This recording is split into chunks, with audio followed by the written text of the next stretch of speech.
Welcome back, everyone. Thank you for everyone for watching, tuning in. We got a little update on the 394, 395. This was the big 93cc saw we picked up about a week and a half ago. Started immediately going through it and replacing bushings. There were AV mounts, springs. One goes in there. That was all blown out. I actually have the parts still. And the bushings in the top are pretty much shot. And then this one's actually broken.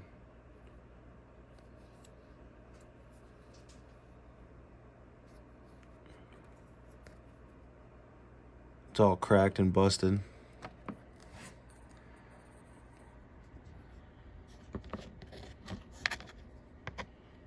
This one's still good, it's just worn out, so we replaced them both with OEM Husqvarna parts. So there's two springs in the back for the suspension, and then they have one in the front. I didn't do the one in the front yet, just because that spring's like $30 by itself. So we'll run it how it is and go from there. I did just get done modifying the top cover case. Put that nice little angle in it, 90 degree. Clearancing the port on the muffler, because before it was melted. Now as you see, it kind of gives it a nice little profile. Did that with just a little oscillating multi-tool, steady hand. And then I also heat taped the entire bottom of this as well. So as you can see up under there, it's all foily. That way we don't melt this. And it pretty much goes all the way around the side too to protect it. And top cover is just plastic. Saws from 96. They do have replacements of these and these. I know brand new. But together they're like $130 some just for new plastics. You know, just for what it looks like. I try to do everything OEM parts as far as the majority of everything. But sometimes you gotta kind of go with a cheaper one, because would you pay $18 for this, or would you pay $40 some for one that's the same thing, that's Husqvarna, that's OEM? And the only difference is that the one that's $18 doesn't have the Husqvarna logo on it. It's just a cover. But I think it gives it character. I kind of like it. I'm gonna rock it until it breaks. As you can see, it's been through some stuff previously, and its previous owner. There were a couple small holes that got epoxied. There was one there. There was one there. And then the huge big crack that was here. They had two holes drilled in it and the zip tie running through it. And I really didn't care how that looked. And really didn't really like it. And it was an orange zip tie, but it was a different color orange. And the saw is already pretty much, 3 or 4 different shades of orange in different stages. For the most part, right there is the most obvious. And then on the other side, it's pretty much, the top cover just got washed, so it needs oil. That's why it's not really shiny right now. But this cleaned up very nicely, so there's a little color difference in plastics there, but nothing major. Have a new air filter coming, because this one's the original. And I put it up to the light and you can barely see through it. So we're going to get an air filter on there. I did replace the factory, or the spark plug that came with the aftermarket kit. It was just a spark plug labeled like LT7 or something on it. So I had to put a NGK in there, got the right one. So that should make it run better. Might have to have the coil looked at, or get a different coil, because it was kind of running a little different. But it did cut pretty good. The oiler is working now. Before the oiler was clogged. I got a whole new plate on there, bar plate. The dogs got coated, and so did the bar as well, with this Rust-Oleum rust reformer. The bar did have a little bit of rust on it in one spot. For the most part, it was just kind of scuffed up, so I used that. We'll see how long that holds up for. And then the bar full wrap also got done. For some reason, the handle side came out more gloss, which I'm okay with. I'm sure that'll fade out with use. And then the rest of it's kind of like a matte black. The bottom, I realize you're not really going to see too much because it's going to be sitting on the ground, but did the whole thing. So we'll see how long that holds up for. I am waiting on, I have the hardware for the 3 screws that go here, here, and here. I am waiting for the studs, more or less, or the mount. No, they're circular nuts, more or less, that have a square part on them that lock in the tank. I have the screws for it that came with the full wrap kit, which is right here. But I do not have the studs. The studs were pretty much mangled, and they used the wrong kind of screws on them. So I put the right ones on there and, you know, did what I could to kind of bring this saw back to the original glory that it's in, because it kind of was neglected. It sat kind of in, you know, a barn somewhere, and, you know, got used here and there. But we're going to get this sucker ripping. We're going to get her all tuned up nice. This engine still is breaking in. Brand new jug and piston on here. The cylinder looks absolutely beautiful. I'll show you the side cover too. Those nice dogs that we got coated on there. I showed you the video how they originally looked. Well, this is how they look now. We got the plate side cover on here as well. Hopefully should keep all the bar oil in this groove and in this groove.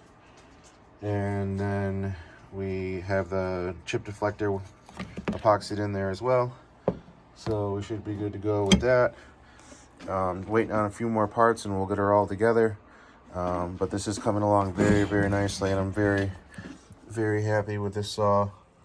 It is a monster saw at 93 cc's. Biggest saw I've ever owned, biggest one I've ever modified. Previously, the biggest one I've had was a 562, which was 60 cc's. And yeah, absolute ripper. I'm gonna put the clutch cover on here real quick so you guys can kind of get an idea of how it looks all together.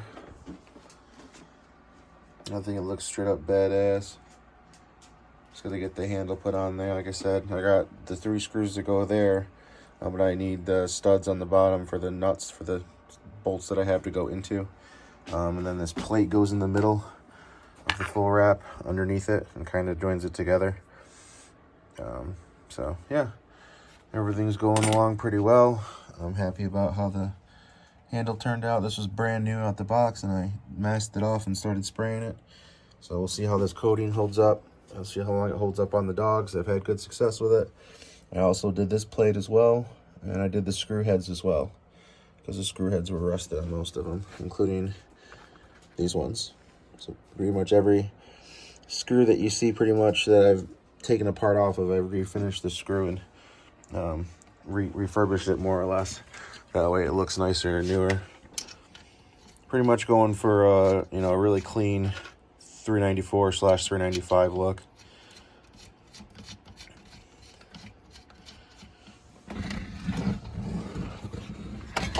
I'll get her turned around here.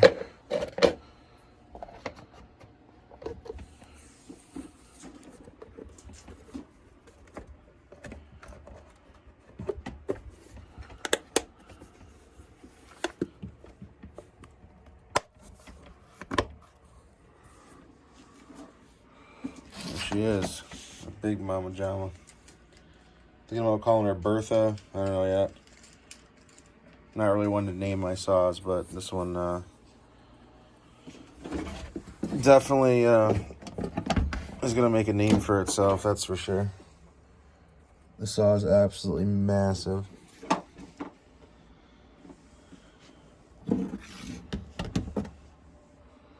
Can't wait to get that full wrap on there too. Just waiting on the parts to come in. Everything's on back order from Husqvarna. I called last week and they said they're about a week out to get pretty much the other parts that I need.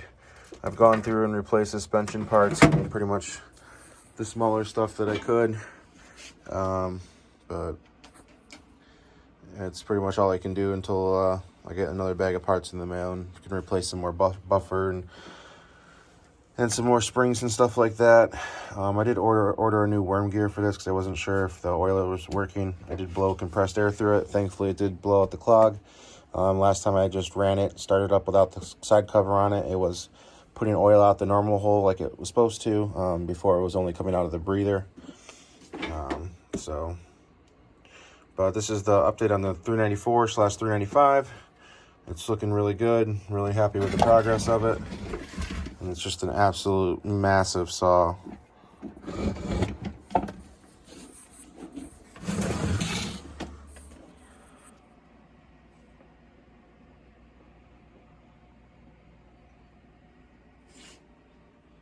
I do have to get a new decomp for it. This decomp is kind of crappy and shitty. Other than that, and a new handle, and probably just a new rope. And other than that, it'll pretty much be fully restored, ready to get to work. I can put this 32-inch bar back on here, and we can get into some wood and see what this baby can really do. It'd be nice to be able to stand up fully and not have to bend down to buck logs and do work. The only other thing that I need to get done today is to get the smaller chainsaw that I used for very small projects, the little baby DeWalt. It's the smallest chainsaw I own. This has got to get cleaned up. I used it last and it's dirty. Then we got the nice McCullough sitting here, the Timber Bear. This I want to get going too. It runs perfectly fine, cuts. I just got to grind down the safety rakers on this chain with a grinder. I don't feel like buying a chain for it. This is the one I got when it came on it for free. So we're going to keep with the free spirit, and we're going to make that chain work. I got my heads for my string trimmers, universal combi attachments. Both of them are able to put different attachments on. We got the pole saw hanging up right here. You can see the blade through the chainsaw bar. I'm really sorry. Chainsaw bar through the cover, scabbard that's seen better days. And then of course we got the lovely 562 just sitting up here, kind of hanging out, watching over the 550 Mark II that's in this case below. So the only ones that are kind of out of place are the McCullough and the wall. Other than that, we've got a pretty good stockpile of Husqvarna. All stocked up for firewood season. These are all the rolls. I got 2, 4, 6, 8, 10, 12, and they're about $10 a piece. So go through these pretty decently when you're going after bundles left and right. So should be good to go. Gonna get some more wood cut up and some more stuff done. I want to get this bench cleared off a little bit more. Once this saw is done, make a nice little shelf for it down here somewhere and put it on there. Other than that, that's pretty much it. Thank you everyone for watching. Stay tuned for more updates on 394/395 restoration. 2 questions before I go. Does a decompression supposed to have 2 stages or 1? Because this pushes in once and then pushes in again.